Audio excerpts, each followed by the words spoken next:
चीज ठीक कर सकते हैं महादेव। हमको पता है महादेव, जब सृष्टि को गरीब बच्चे के भविष्य ठीक होगा, इसलिए आपके शरण में आए हैं महादेव। आप ही हैं जो सबको मति को ठीक कर देते हैं, आप ही हैं जो मति को भ्रष्ट कर देते हैं। तो आपसे निवेदन करते हैं, 7वें चरण की शिक्षक बहाली के ये अभ्यर्थी अब भगवान की शरण में हैं और सरकार को सद्बुद्धि देने की मांग कर रहे हैं। नमस्कार, कथित न्यूज में आपका स्वागत है। मैं हूं अनुराग। 7वें चरण की शिक्षक बहाली का मामला लटक गया है। दरअसल पिछले दिनों खूब दावे हो रहे थे कि 7वें चरण की शिक्षक बहाली की प्रक्रिया जल्द शुरू हो जाएगी, लेकिन ऐसा हो न सका। अभ्यर्थी जो एसटीईटी के अभ्यर्थी हैं, सीटेट और बीटेट के तमाम जो अभ्यर्थी हैं, उन्होंने मिल बैठकर फैसला किया कि सरकार के खिलाफ आंदोलन करेंगे।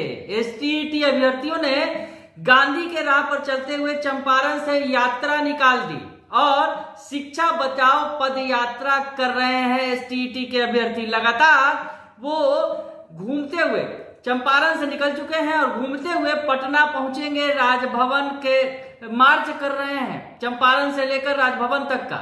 और इस दौरान लगातार जो है वो सरकार के खिलाफ बोल रहे हैं और सरकार को घेरने की कोशिश कर रहे हैं। रास्ते में सरकार से वो विनती भी कर रहे हैं कि अब तो शिक्षा को बचा लीजिए। शिक्षा के क्या हालात हैं वो लगातार इस रास्ते में, इस यात्रा के दौरान दिखा भी रहे हैं। सरकारी स्कूलों के क्या हालात हैं वो बताने की कोशिश कर रहे हैं और सरकार से गुहार लगा रहे हैं कि 7वें चरण की शिक्षक बहाली जल्द निकालिए ताकि शिक्षक बहाल हो और शिक्षा व्यवस्था में सुधार हो सके।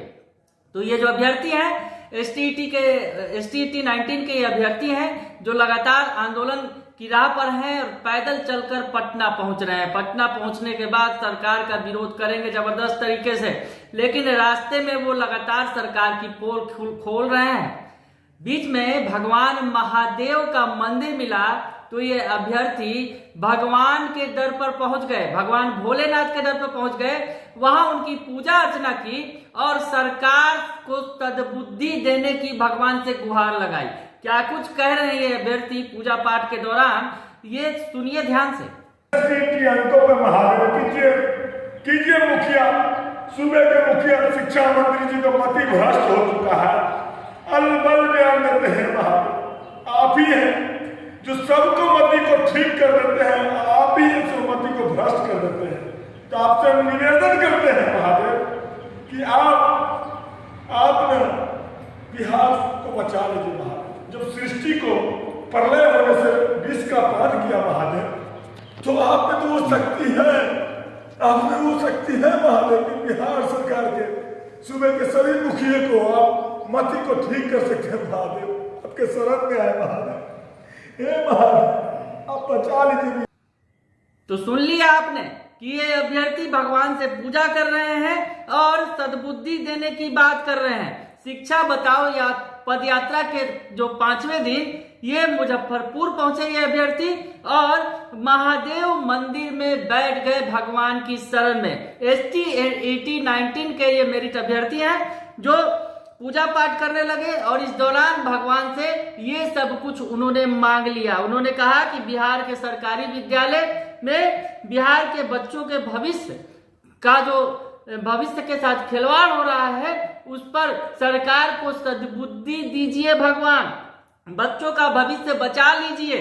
और जैसा कि आपने विषपान करके पूरे सृष्टि को बचा लिया था, अब शिक्षा को बचाने की बारी है। बिहार की शिक्षा दांव पर है और शिक्षक नहीं है, ऐसे में छात्र क्या पढ़ेंगे, भविष्य कैसे बनेगा, ये तमाम बातें अभ्यर्थी कर रहे हैं। दरअसल उनकी मांग है कि जल्द से जल्द 7वें चरण की शिक्षक बहाली शुरू की जाए, सरकार शुरू करे 7वें चरण की शिक्षक बहाली। जैसा कि हम आपको बता दें कि पिछले दिनों जिस तरह से शिक्षा मंत्री प्रोफेसर चंद्रशेखर ने कहा था कि उन्होंने जो नई नियुक्ति नियमावली है उस पर मुहर लगा दी है, उस पर सिग्नेचर कर दिया है, अब कैबिनेट की मुहर लगना बाकी है। लेकिन जिस तिथि को, जो तिथि उन्होंने दी थी, दरअसल 24 फरवरी का वक्त दिया था कि इस दिन कैबिनेट की बैठक में मुहर लग जाएगी, लेकिन ऐसा हुआ नहीं, बल्कि शिक्षा मंत्री प्रोफेसर चंद्रशेखर को सीएम नीतीश कुमार ने उनकी क्लास ले ली बीच भरे सदन में, विधानसभा में, और उन्होंने साफ तौर पे कहा कि कैबिनेट की जो बातें हैं उसे इस तरह से खोला नहीं जाता है और उसके कुछ नियम कानून होते हैं। और उन्होंने साफ कर दिया कि अभी शिक्षक बहाली के पहले जो नियुक्ति नियमावली बनाई जानी है, वैसा कोई मामला अभी तक फिलहाल कैबिनेट में आया ही नहीं है। यानी शिक्षा मंत्री के दावों की पोल खुल गई और सरकार जो फिलहाल जो बार बार दावा कर रही थी, शिक्षा विभाग दावा कर रहा था कि प्रक्रिया जारी है, नई नियुक्ति नियमावली बनते ही 7वें चरण की शिक्षक बहाली शुरू कर दी जाएगी, लेकिन नई नियुक्ति नियमावली की प्रक्रिया ही फिलहाल खटाई में पड़ी हुई है। ऐसे में अभ्यर्थी अब भगवान के शरण में न जाए तो कहां जाए, तो भगवान के शरण में है। और उसके बाद पदयात्रा करते हुए जब पटना पहुंचेंगे तो क्या कुछ होगा, क्योंकि उन्होंने ऐलान कर रखा है कि विधानसभा का भी घेराव करेंगे, हंगामा होगा, अभ्यर्थी सड़क पर उतरेंगे। तो बने रहिए, अभी बहुत कुछ देखने के लिए है। एसटी अभ्यर्थियों के इस विरोध में क्या कुछ होने वाला है, फिलहाल वो भगवान की शरण में है। फिलहाल के लिए इतना ही, बने रहिए कशिश न्यूज के साथ। धन्यवाद।